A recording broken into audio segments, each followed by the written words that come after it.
everybody. Welcome back to another episode of the WatchWell podcast. My name is Parker, and today we've got a good one for you.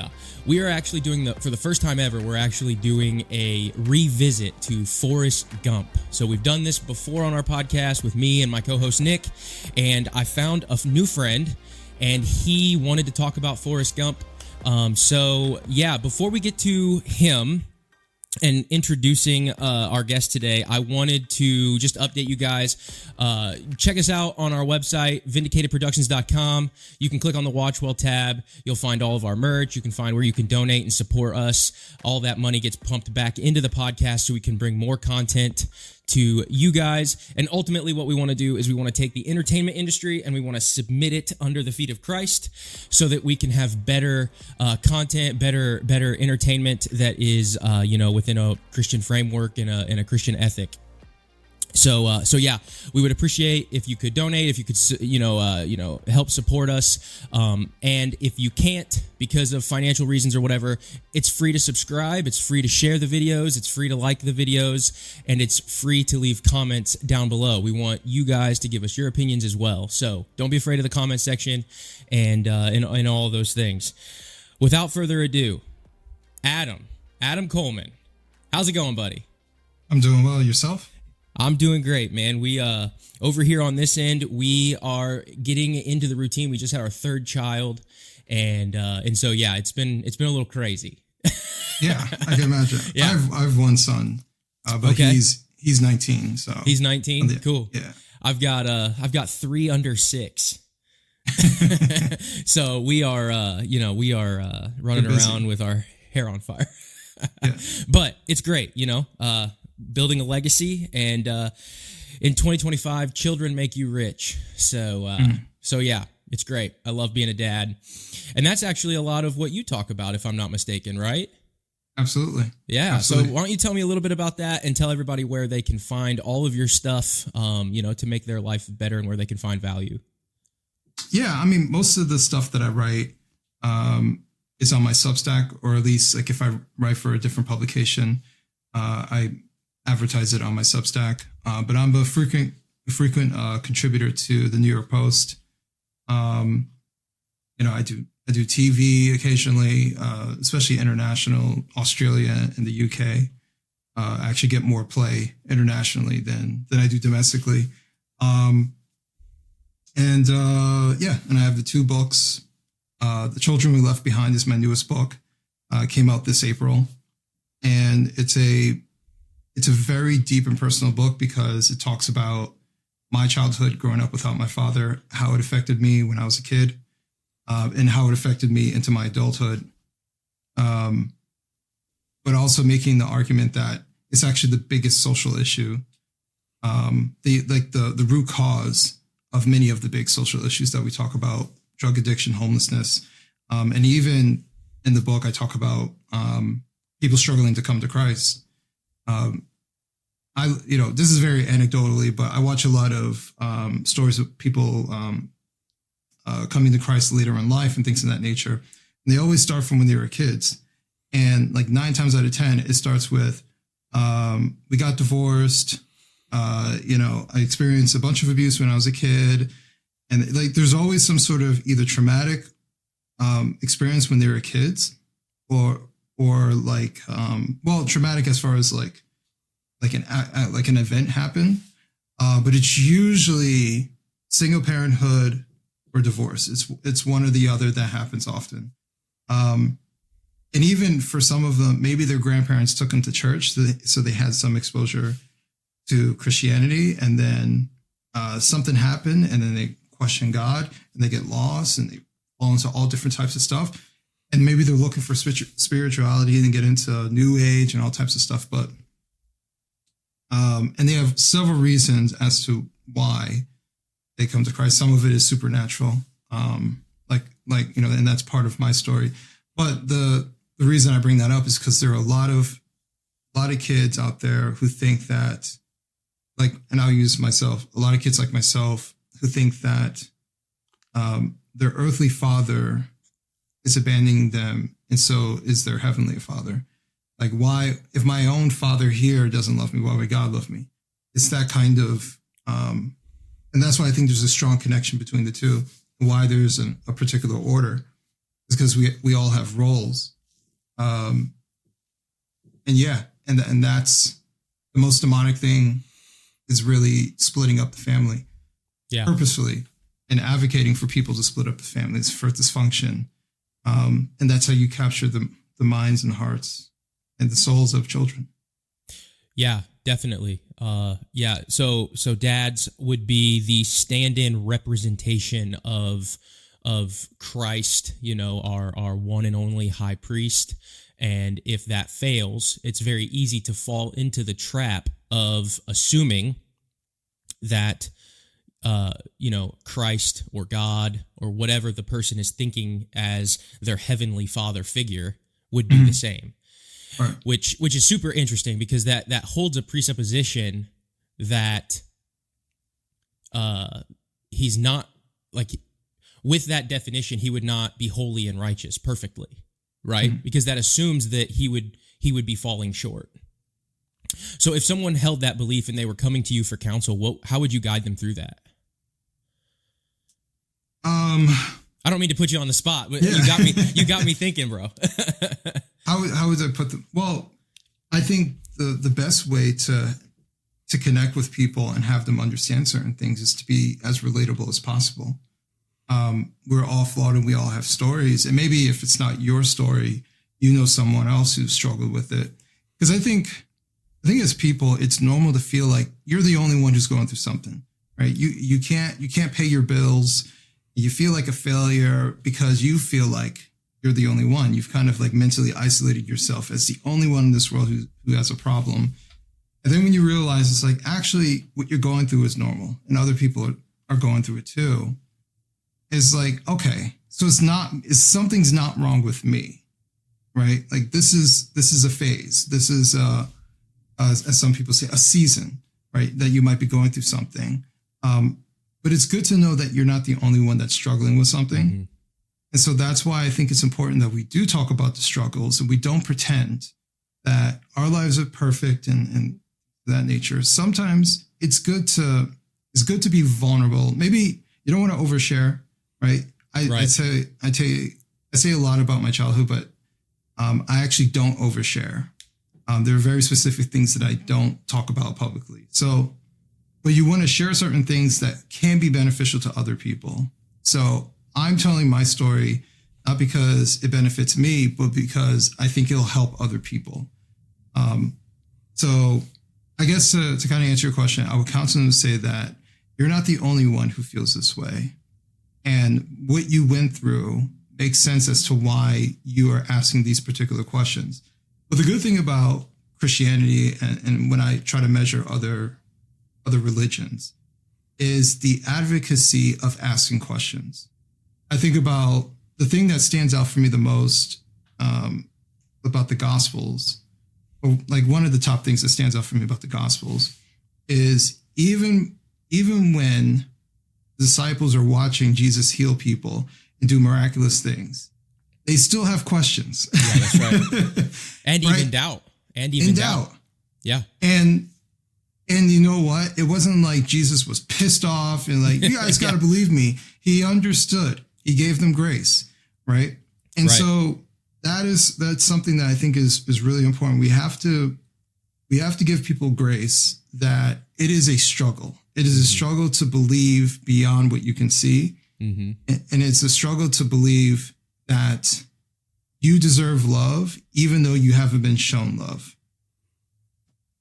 Yeah, and as you're talking, I'm picturing when Jesus talks to Nicodemus, and Nicodemus is the teacher of teachers within the religious elite at the time, and he's asking Jesus these questions, and Jesus is like, well, if you don't even know the stuff that I'm telling you, how can I reveal bigger things to you, essentially?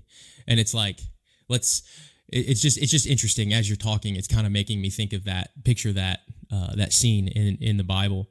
Mm-hmm. So fatherhood is important. The family is important. I often say that, I mean, you hear it everywhere, and it's 2025. Everybody now, you have this big pendulum swing back to the right, and I don't necessarily mean politically, but maybe in a little bit, where you're hearing more about the family is the societal molecule. And things of that nature. You're hearing people speak out more about how, mom and dad need to be united, and that relationship needs to come before the children, so that the children can prosper through that. It's countercultural to say that these days, because for however many generations, 1 or 2, 3 generations, it's been all about the kids, right? And it's mom and dad jumping into the kids and living vicariously through their children, and then their children grow up, and then they leave the house, and then mom and dad don't know who each other are anymore. And that relationship really struggles. And then I think that's where you start to see those divorces happening.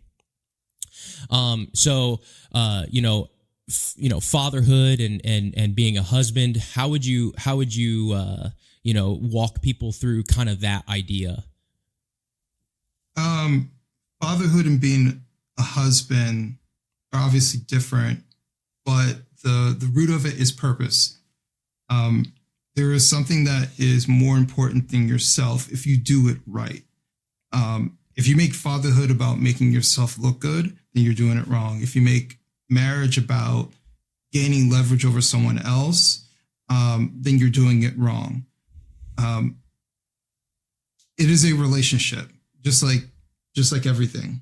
Anything that's revolving around people is about a relationship between the two people. In the same way, we use the words like relationship with Christ, right? It's much in the same way. It's a two-way street. It's not a give me this, bless me. But what are you giving back? And whether you're giving back to Christ, or whether you're doing things that are Christ-like, right, in his name. Helping other people because you want to be more like Christ. That is a relationship builder. You're inspired by Christ. So like when you make it very narcissistic and make it all about you and what you want, you're doing it wrong. So I would say that it is purpose driven, but it's also sacrificial, because these are ways that you can show your love for someone else besides yourself. And like a good relationship, you receive it back. Yeah. And so it's a mutual exchange of love with someone else, where you sacrifice your time. And I think, honestly, we live in a very materialistic society. Everyone thinks that sacrificing has a lot to do with like your stuff, materials and things like that. But even the richest man in the world can't buy time. Like time is the most important. It's the most important thing that we all have that we can't buy more of, and we don't know when it's going to run out. So if you give your time to your children, they remember that more than that toy you bought, or that Disneyland trip and stuff like that. The reason why they might remember that Disneyland trip is because of the time you spent together. They'll remember that joke you made, not that, oh, this cost $3,000. Right. That's right. So it's that time and that effort that you put into a child. That's how you show your love. In the same way if you're married.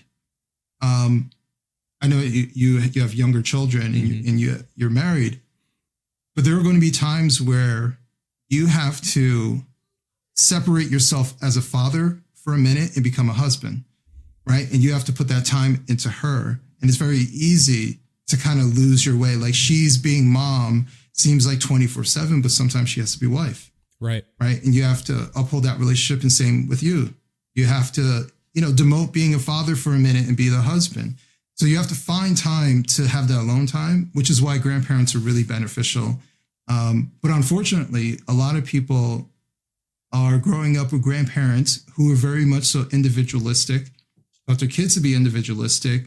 The kids are out of the house. The grandparents move halfway across the world, and they're not there to kind of keep the tradition going and actually build that relationship with the grandchildren, which is a natural relationship to have. And while at the same time lowering the burden on the parents so they can uphold their relationship. Like it's all very like Deconstructive. It's very constructive to have that the entire unit. Whereas like if you say that these days, people are like, oh, you're using the grandparents to be babysitters. And it's like, no, like the grandparents should want to be part of the grandkids' life. They get to spoil the kids and send them back home. Like that's being a grandparent. And that is something precious, and it's a very limited amount of time that they have with these kids, right? They're not going to be there forever. So these are things that I think we're losing. Well, I think in some cases we have lost. And even for myself, I'm 41 now, and I'm thinking about like, all right, where do I want to live in retirement and things like that? And my wife and I've talked about like, maybe we should buy a house somewhere else and do X, Y, and Z. And actually, I got into a conversation. I know this is a little bit veering off just slightly. No, you're good, man. Well, I went on the Lotus Eaters podcast in the UK. When I came back home, this guy reached out to me, and he actually brought up a very good point. He was talking about part of the reason why the family's breaking down is because the grandparents aren't there to alleviate the pressure for the kids. And I was like, that's a good point. And it made me think twice about like, yeah, I know I said like, looking at North Carolina or Texas or some other place besides New Jersey where I'm at, it's cheaper and things like that. But I'm thinking like, well, my son lives up here. Like, and what if he gets married? He's 19. What if he gets married in the next 5 or so years and he has a kid and then I become a grandparent and I'm going to be like, put him on a Zoom call so I can wave hi. Yeah. FaceTime. Or do I want to, FaceTime. Like, or do I want to actually build a relationship with them and be close to my son? So like, I think that's important. And that's made me revisit what I want, as being very close to what my family wants. Yeah, definitely. And I think as you were talking about, the deconstruction of the family and how everything is just kind of fragmented, or at least maybe a better way to say it is society makes it fragmented, or the gravitational pull is in that direction. It's interesting to me because you're talking about grandparents they should want to be in the lives of their grandkids and help, their kids, the parents, help continue that legacy that the grandparents started. But as you're talking about that, I'm over here thinking like modern psychology and therapy and all of this is about like, don't trust your parents. Don't, kind of reject them, or, the older generation, they don't know what's going on anymore. It's 2025, right? And I think that adds to that. That's so toxic and destructive when wisdom is just sitting there in someone who actually cares about your success and your children's success, and it just kind of feeds off of each other. So I was just thinking about that as you were talking about that. It's just super interesting. Yeah. And to be honest with you, and I have many psychologist friends, they'll tell you some of the most messed up people are psychologists. Yeah, that's right. That's why they got into psychology. They're trying to figure themselves. Yeah. Yeah, that's super interesting. And I'm sure that there's outliers. I'm not trying to generalize and just say there's always good and bad. But if you want to know as to why would a psychologist default to parents being suspect and bad, part of it has to do with, well, if they grew up in a dysfunctional home, like their default may actually trend towards, you know what? My father was a drunk and abusive. Men are bad, right? Or even if they're just like, my parents got divorced when I was 7, hence marriages are just inevitable to break up. So don't expect them to last long. That's what I learned as a kid. And so then they project that onto everybody else. So when someone comes to them with marriage advice, they're going to lean on their biases and say, listen, don't be afraid to walk away, rather than, well, what are you doing? Like, where's your part in this? Right. And challenging them so they can become better. Because that's the only way you can become better is if you actually like reflect and challenge yourself rather than affirming. Oh, he is bad. Yes, affirm, affirm, affirm. You know what? Leave him, move on with the rest of your life. Just be done. Don't try to resolve it. And that's because their expectations of relationships is diminished. So that's why I think all of these narratives around family, you have to look at the people who are spreading the narratives too, because it's not, unfortunately, while they're saying a bad thing and a negative thing, it doesn't come from nowhere. Like, a lot of it comes from personal experience. For me, my personal experience was that I didn't want to repeat what grew up, like how I grew up, right? I wanted to be involved in my son's life. For other people, they take that as a lesson that not to expect any different. Right. So you present, and honestly, most people accept what has happened to them as being something to expect for the rest of their lives, and not just for them, but for other people. Right. So they don't look at it as a negative experience and saying, oh, well, you know what? This is an unfortunate experience that happened to me and happens to some people, but I know better. They say, yeah, that's what life is. Life is disappointment. Life is your parents leave you. Life is abuse. Life is this. And so I'm always going to look for the disappointment and abuse and say, yeah, I know that because that's life. And everyone else is lying. Or those people who say that they're happy, they're not really happy. Like, it's all of this projection that is happening onto the rest of the world. Yeah, and I love how you keep bringing up these biblical threads as you're talking. So it's like you were saying, like, instead of reject those people because they're doing things wrong, it's pressing in on the therapist, pressing in on the person that they're seeing, and it's like, well, what can you own? Where is your fault? How can you improve to make this work? And that's a very biblical Christian idea. I mean, that's Ephesians 5. It's biblical Christian marriage. It's dying to yourself, sacrificing. It's husbands, love your wives as Christ loved the church. Giving up his life and dying for her. So it's super. I just love how you're kind of laying all of that out. In your own way. It's awesome. Thank you. Yeah, that's super cool. So now let's pivot here to Forrest Gump, because there's a lot of this is seen in this movie, and I only imagine that's why you picked it. Well, no, I picked it. This might sound so obviously I was a kid when it came out. Yeah. And when it's one of my favorite movies too, by the way. Yeah. I mean, there's so many different reasons, but yeah. When it came out, and we also have to keep in mind, was it the 90s when this came out?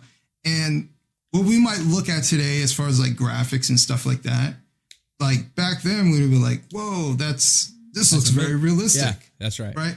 It's like when people watch The Exorcist today and they're like, oh, that's clearly fake. And yeah, that's right. People were running out of the movie theaters back in the day. Freaked out. It's like that scene where her head spins around and that green vomit or whatever. Remember that scene? And it's like, man, that doesn't even, it looks like you remember Slime in the old Nickelodeons? It's like, that's what it looked like. Doesn't even look like real stuff. It's so funny. Right. So like in my kid head, I'm watching this and I'm not thinking it's a documentary. I'm thinking that Forrest Gump was actually a real guy. And I was just like, this dude is awesome. This dude is like stumbling about history as a guy who's not very bright, but he has a couple of really strong features about himself. He's fast and he's strong. Yep. He can fight. And he really cares about people. Right. And he really cares about people. And he knows what it's like. He knows what it's like to not be favored. Mm-hmm. Right.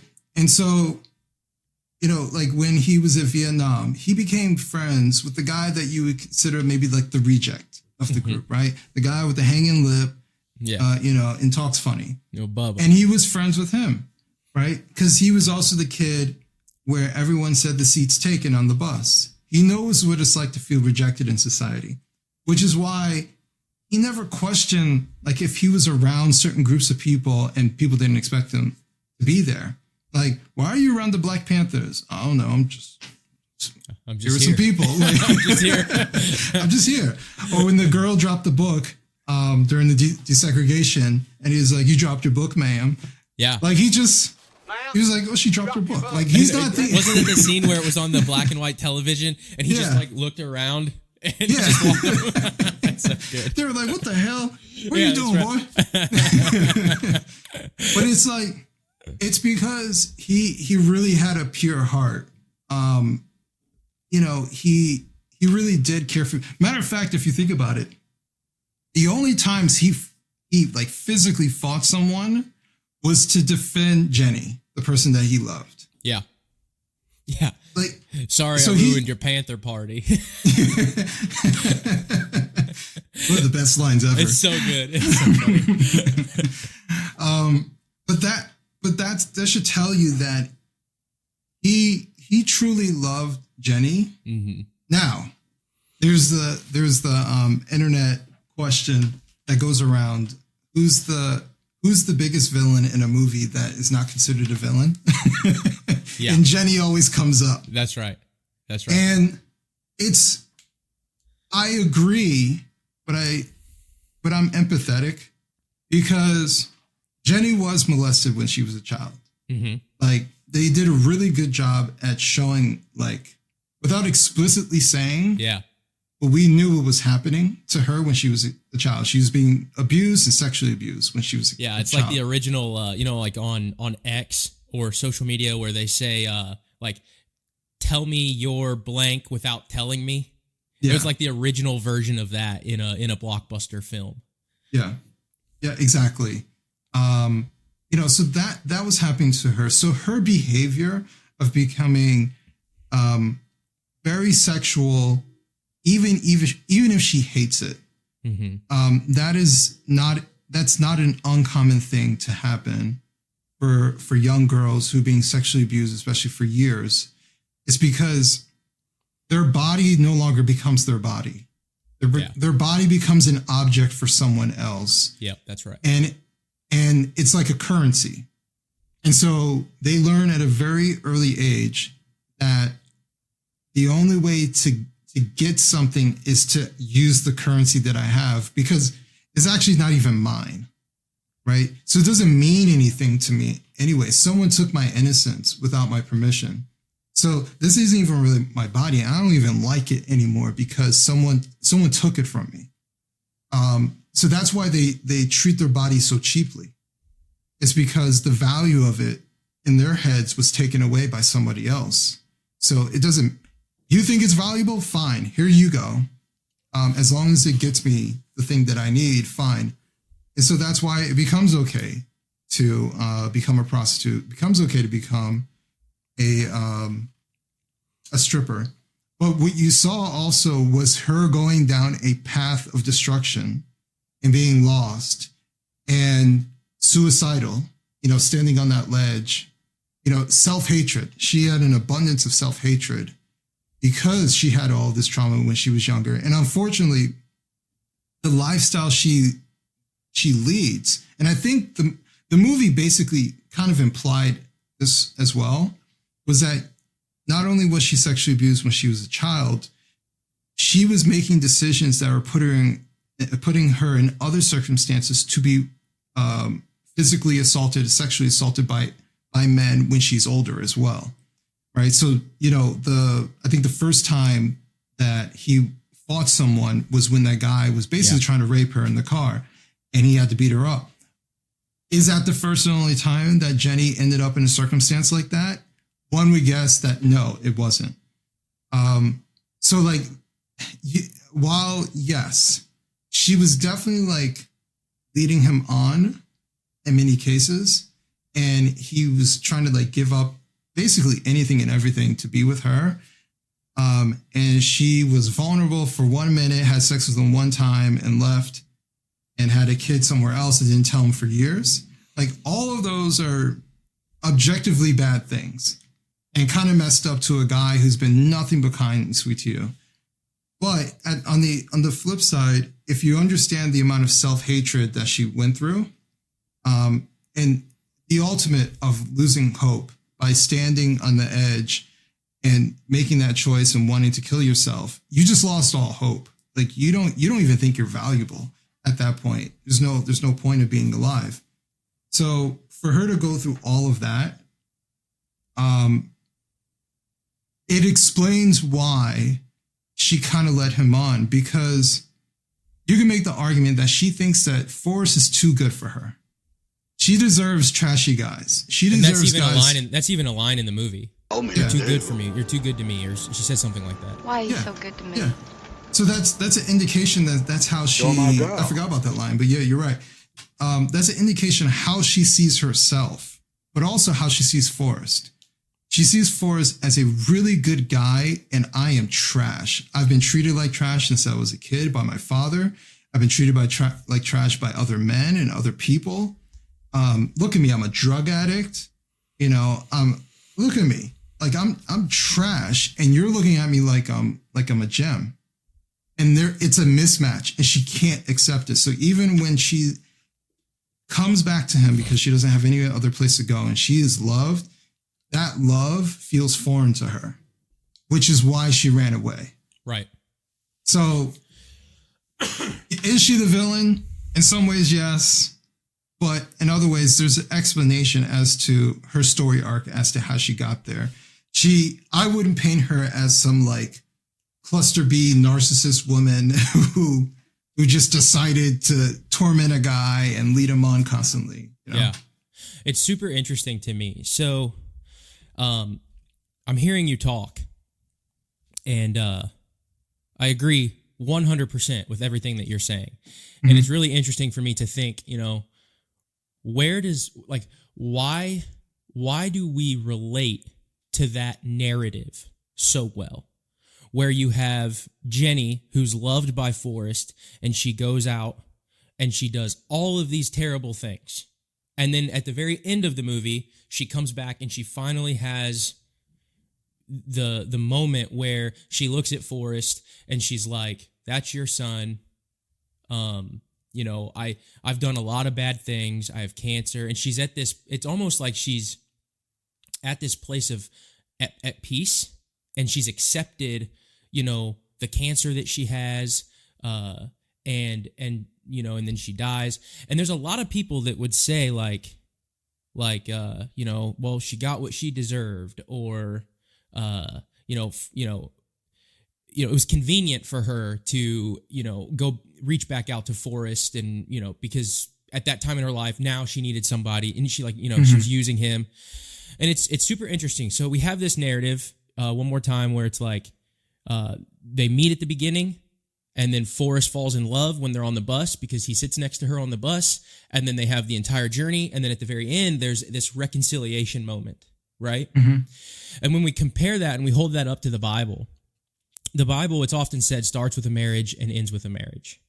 Mm. And it's God picking the church before the foundation of the world, and that it was going to be united to Christ.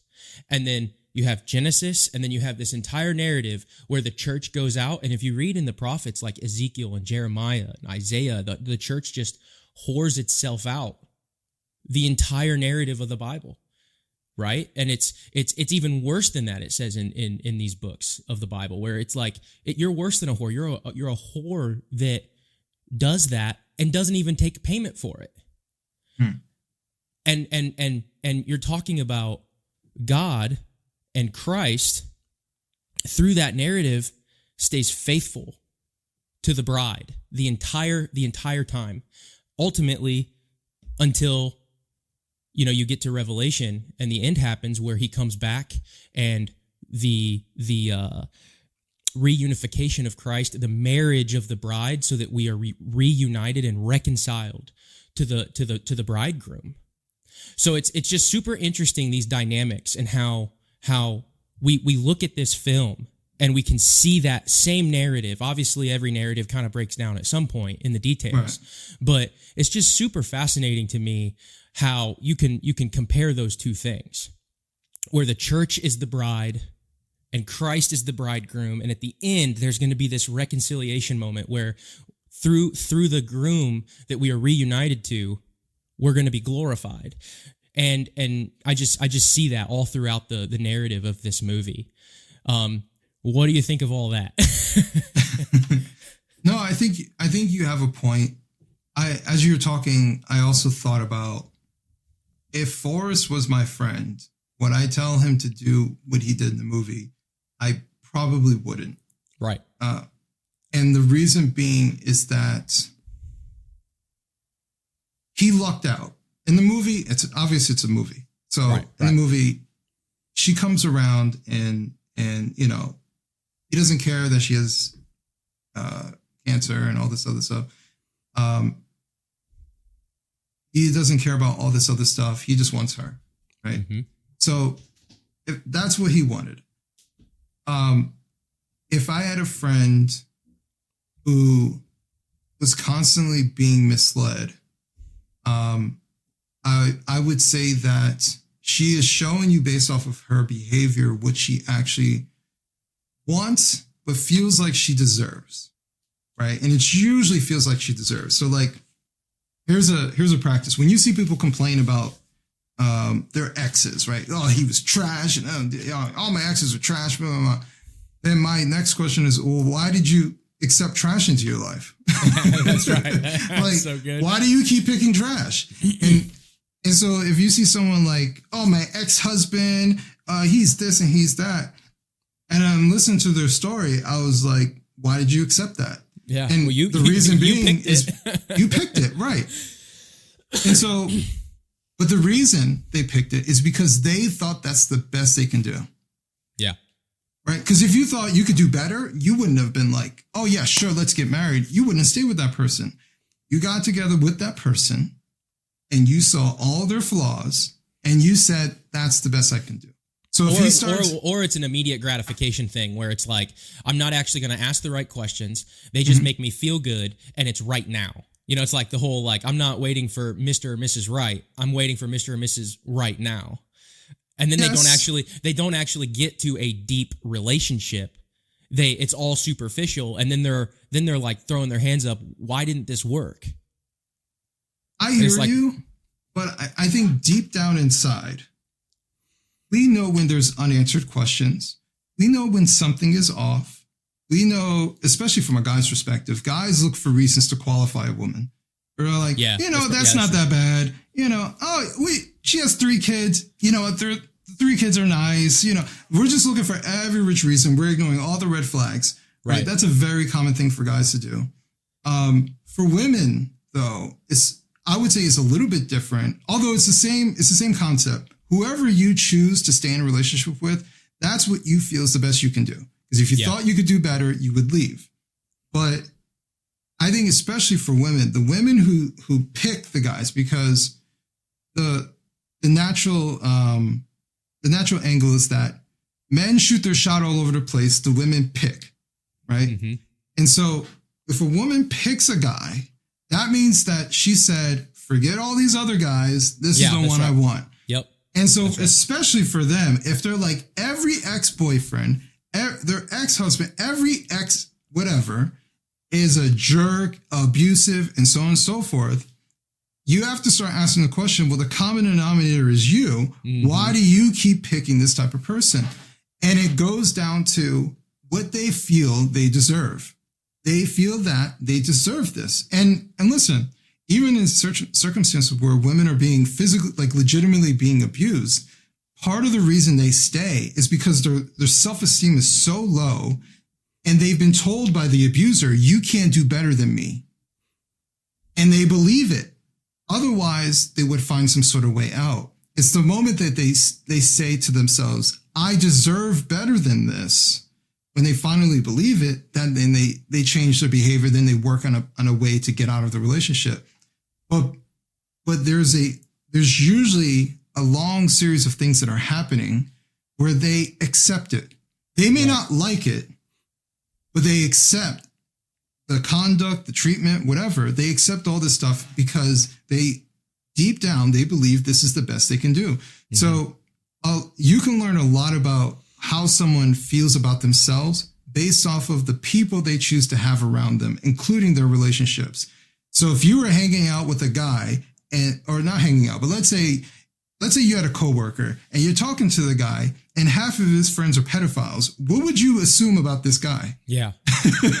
You would assume not the greatest character. He doesn't have the greatest of character, that either he might be a pedophile right. or that he is perfectly fine with pedophilic nature. Like, right. You would start asking questions about that person. It's the same difference when it comes to any sort of relationship.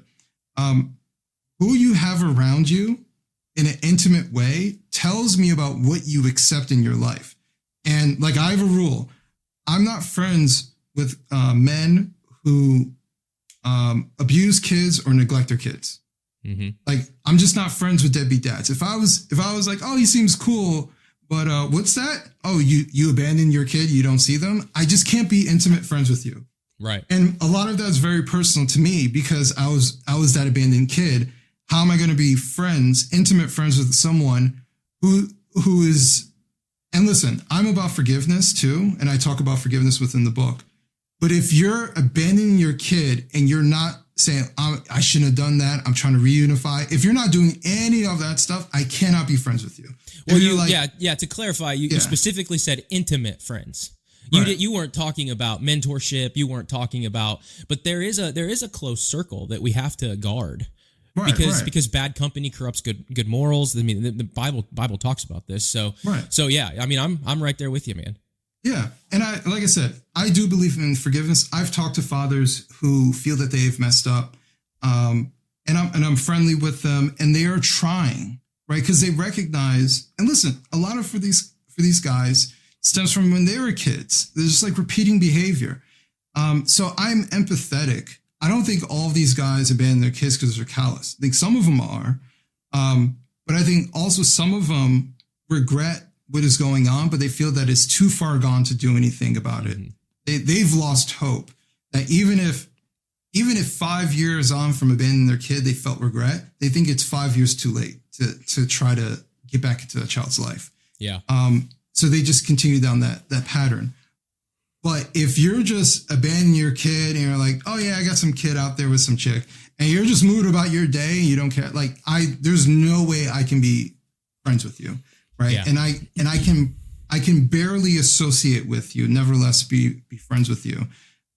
So that's but that's because who is around me is very important, just like with anyone. That is what I'm saying to the world, that I accept in my life, that I'm cool with the guy who abuses his kids or neglects his children, is a deadbeat dad and all this stuff. Like, that's what I'm telling the world about myself as well. So, I think our parents are right. You are the company that you keep. If you hang out with thieves, well, guess what? People are going to think you're a thief, and maybe you're cool with thieves, right? Even if you don't steal anything, you're telling the world that, being a thief isn't that bad, So I think it's 100% true. Yeah. Yeah. and kind of, to the movie, we were talking about that narrative. And I think why that's important is to piggyback off of what you said before, where there's this idea where when you have that trauma, whether your dad left you or there was a divorce or whatever it is in your past, and you take that wound and you project it onto God, it's a lie. Right. Because through that narrative, even in Forrest Gump, and then the one that I mentioned earlier about, the Bible starts with a marriage and ends in a marriage, and it's all about reconciling the bride to the bridegroom. That right, like the Bible uses the word covenant, and there's perfect faithfulness because he's a holy and righteous God, and Christ came to redeem sinners. You can't make that projection. That's why, like, if you take the Bible as true, you can't. It doesn't fit to say, well, my dad was this way, so therefore Christ or God would be the same way. Mm-hmm. That's the hope and the I guess that's the root issue is combating that, because you can actually cast all of your issues at the feet of the cross and they will be healed. And you will begin to live your life in a way where you're going to see yourself change, and through that, you're going to fix a lot of relationships. Maybe not all of them, because relationships are a two-way street, and other people that you've hurt might be in a different place. But Right. you'll at least start to live your life in a way to where the dominoes will start falling into is essentially what you're talking about. Well, you'll start picking different friends. You'll Right. desire different desires that are actually good and not just self-seeking desires. You'll want to pick relationships, I'm going to abstain from sexual immorality, and I'm actually going to get to know the person on a deeper level so that our relationship is built more on sexual intimacy too early. Mhm. So therefore, and these things just kind of, there's a trickle down effect, right? So like everything's downstream from theology. It's like now that I know the person that I'm dating and we're having a biblical dating relationship, and then we're getting to know each other, we're set up really, really well for marriage. And that's not to say that there's going to be, it's going to be an easy ride, because marriage is not an easy ride. It's hard. There's a lot of different things at play. And then you throw kids on top of that and all of the things that we've talked about, right? But you'll at least have a foundation on something that can stand the test of time because of the promises that God, through his word, makes. So I think that all of our conversation is kind of summed up in that way. You make good points as far as it becomes a foundation, as far as how you treat people, how you treat your spouse. I was talking to someone not too long ago about, I feel like we don't stay true to the promises that we make, right? And divorce is one of those things. Mm-hmm. And I'm not one of those, no one should ever get divorced. Obviously, there are circumstances that you need to get away from this person because they're dangerous. Right. Or this is so negative that divorce is necessary. However, every person that gets divorced thinks that their circumstance is different. Everyone. Yeah. That's why you need an objective standard. Right. So,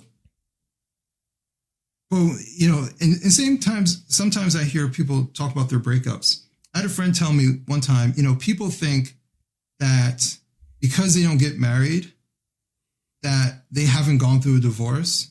But for a lot of people who are not married and in relationships and they break up, it's the same thing, right? You move all your stuff in and then you break up. Now you have to move out. You have to divide your stuff. Where does the dog go?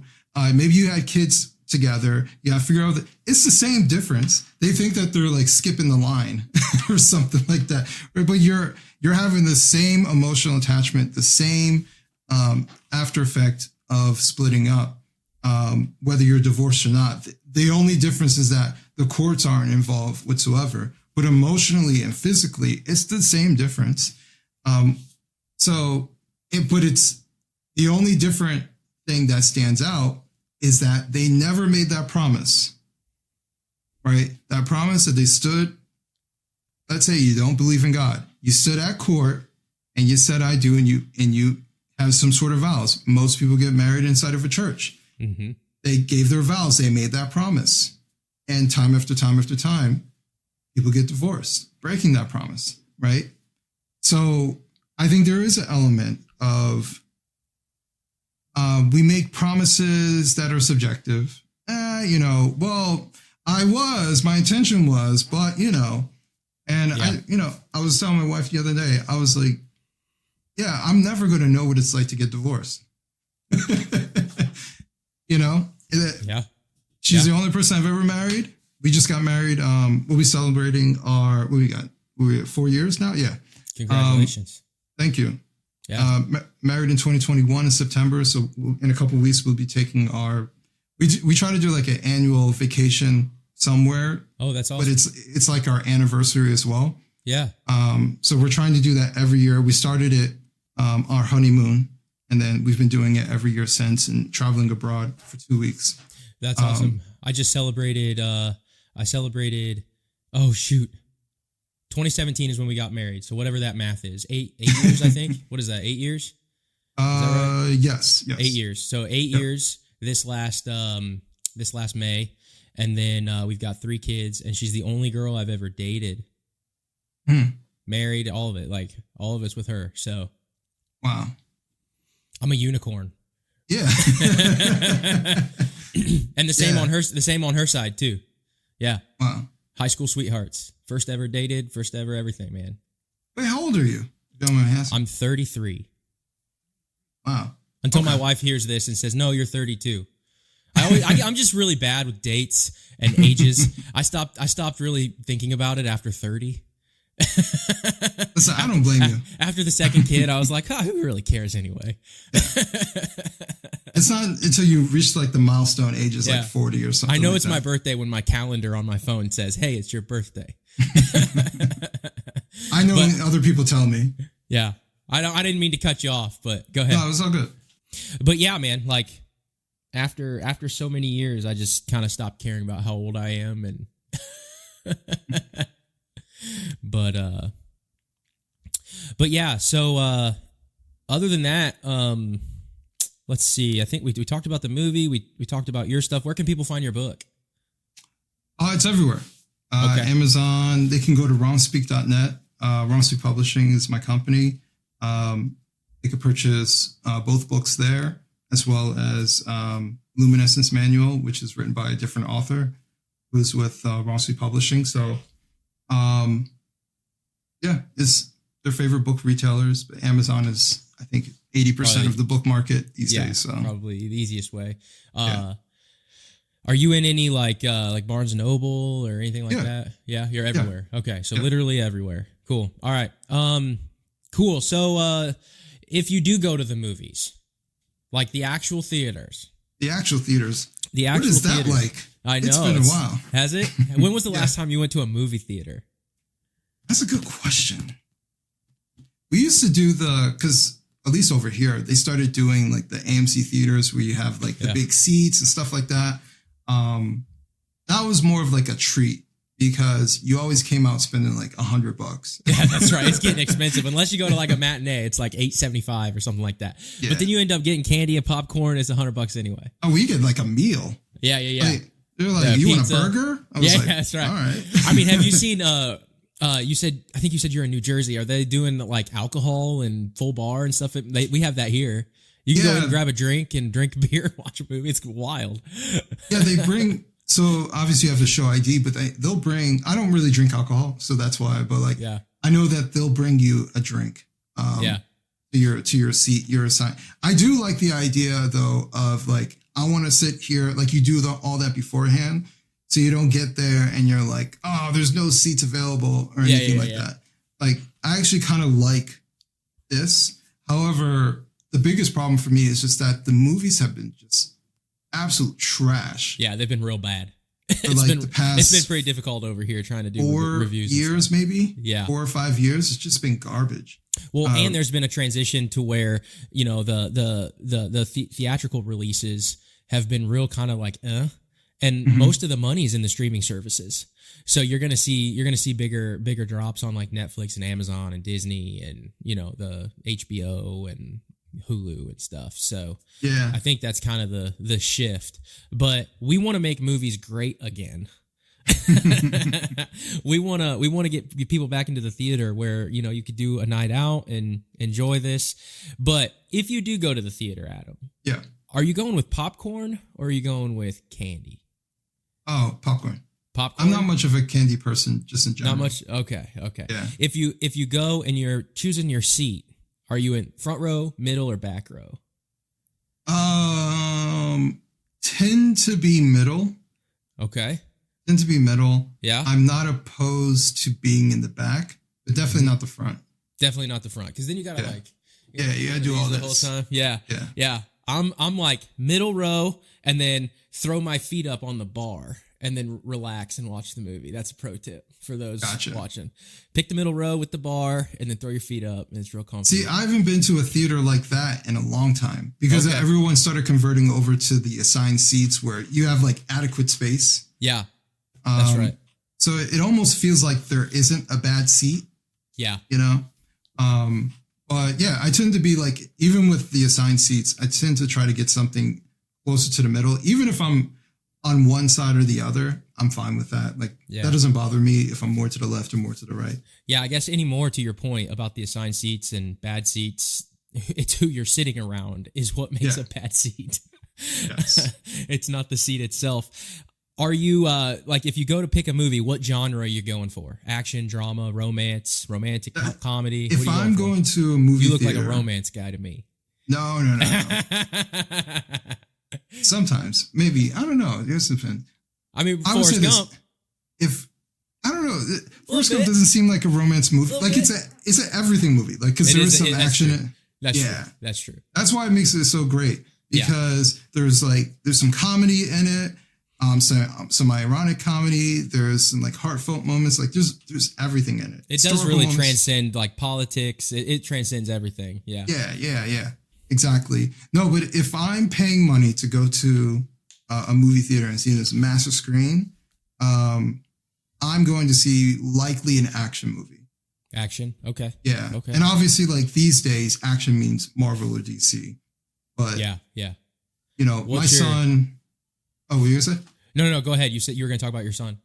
Yeah, my son and I used to have a thing, probably up until the pandemic, where we went to the movies to see almost every like DC Marvel superhero movie, and so we would go together. Like, so he would wait for us to, because I would get him every weekend, so he would wait for the weekend so we can go to see whatever movie was coming out. So that was our thing for a number of years. But I do miss, if I'm honest with you, I miss the irreverent, just like bad acting, but fun to watch, like kick-ass karate movie, martial arts movie, just like, or like the Arnold Schwarzenegger, just like shooting stuff and blowing stuff up. Rambo and A-Team and stuff like that. Just like he takes an entire army of jihadis with a pistol, just like all that stuff. I miss those. Yeah. Like the 90s were the best for that. Yeah. Sometimes I go back and watch like, actually I should watch Eraser. Eraser was great. Like you said, Arnold, like Terminator and Sylvester Stallone and Rambo and all those. True Lies. Yep, True Lies. That's Arnold Schwarzenegger, Jamie Lee Curtis. I think there's a couple. There's a few more I can't remember off the top of my head, but yeah, that's dude. Yeah, those days, man. Back when, they were great. But it was back when like these production houses weren't afraid to invest into original ideas. And right now, it's just recycle IP because it's what makes money and it's what works. And and I think that's why it's so stale. I really believe that. I believe it's so stale, which is why these streaming companies, in a way, they're kind of recycling. But you're starting to see like a few original ideas kind of pop up here and there. I think it's just by accident. I really think that people just want more original script writing. They want better writing. They want original stories that isn't the same. I stopped watching all of the Avenger Cinematic Universe stuff, the Marvel stuff, because I thought from Iron Man 1 to Endgame, it was so good that it shouldn't be touched anymore. So I just stopped watching it. Like from Iron Man 1 when he was in the cave to beating Thanos. That I think that was so good that they shouldn't have done a phase 2 and a phase 3, and we'll see what happens here with. I'm gonna have to watch a few of them, but because I think Doomsday's coming out here in the next few months, if I'm not mistaken. I have to look. It might be. I think it's later this year, but if not early next year, I think it's later this year. But anyway, so like it's just it's okay not to squeeze every single penny out of an IP. It's okay to just make something great and then leave it alone. I think part of the issue is, and even though what you're saying when it comes to streaming services, you have to also remember, like, for the streaming services, they're not necessarily like, we'll use Amazon. Amazon really doesn't care about streaming. It doesn't really care about making good movies or anything like that.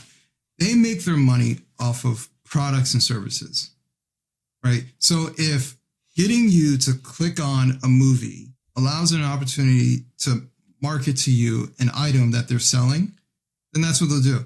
And Amazon has an abundance of money, an abundance of products for every industry. So like they can afford to say that the streaming may break even, and they don't care. Right. Because that's not how they're making money. They're using the streaming as a marketing opportunity to bring people over to the products and services. So when you have that, mindset, then you're not really going to be advocating for we need something good and original. If you're a movie industry, it may behoove you to come up with something good and interesting because you're competing against other production houses, right? That makes something good and interesting. And obviously you want to try and make something relatively cost effective and things like that. All these things come into play, but your interest is about the movie. If the movie just becomes a marketing tool, then the consumer is going to be like, this is crap. Like, why am I watching this?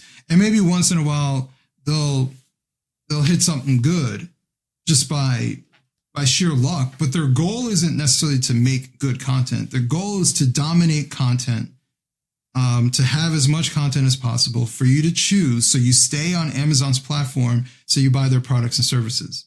Mm-hmm. That's all they really care about. And that is the result that we're getting, is that we're getting a terrible product. We're getting terrible movies because the people who are now facilitating the movies don't actually care about the movies themselves.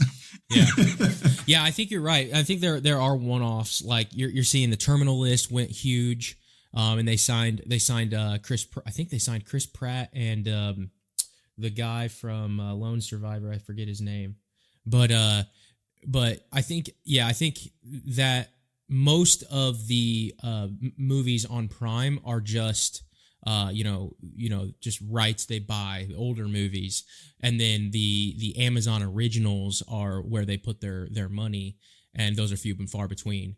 But you're right. I mean, they've had some pretty big Amazon originals with the I'm blanking on names right now, but the Terminal List series,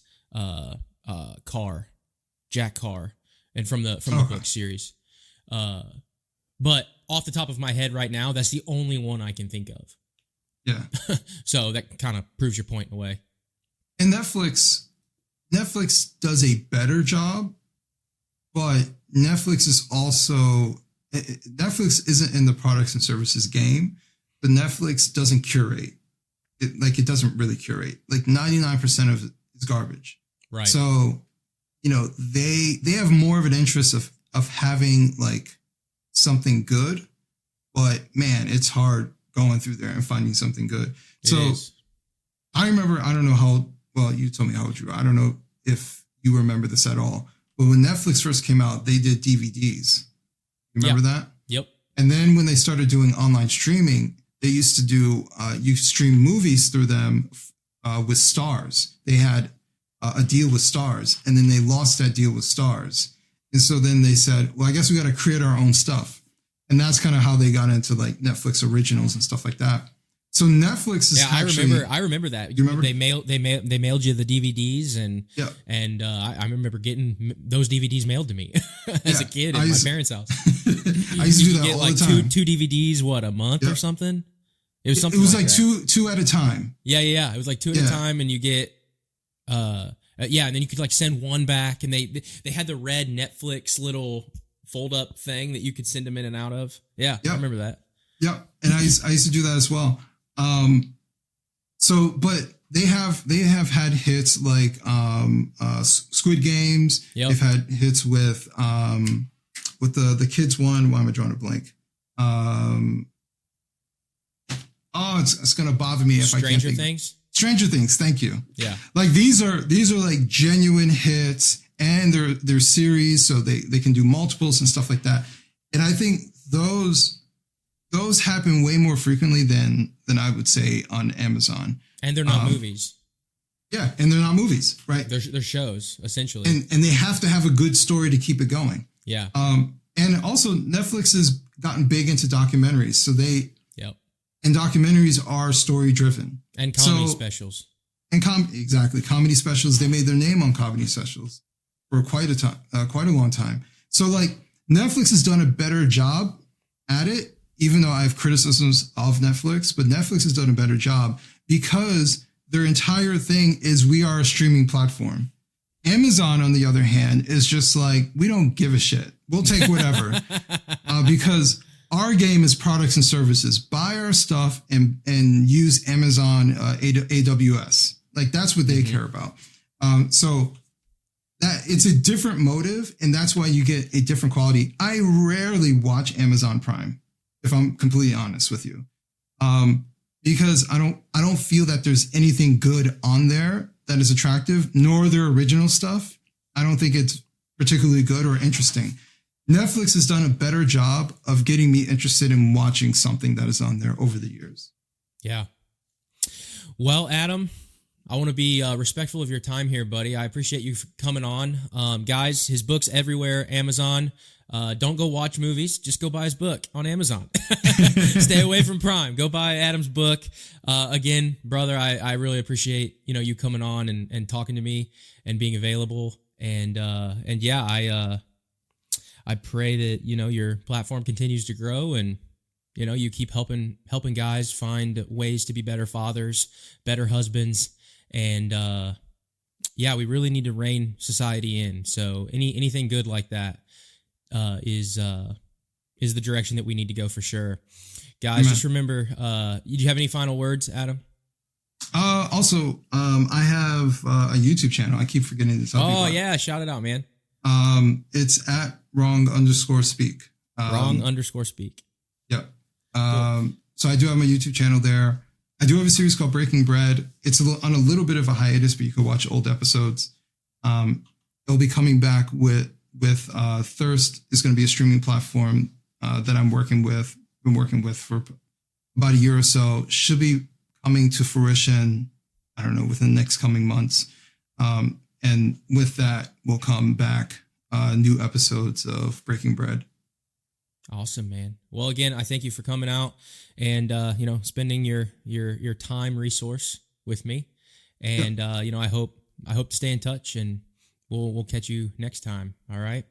And Absolutely. Guys out there, if you're listening to this, just remember the gospel saves, and you can be forgiven, and you can live a better life if you just put your faith in Jesus and follow Scripture. And don't forget, if you're gonna watch well. We'll see you next time.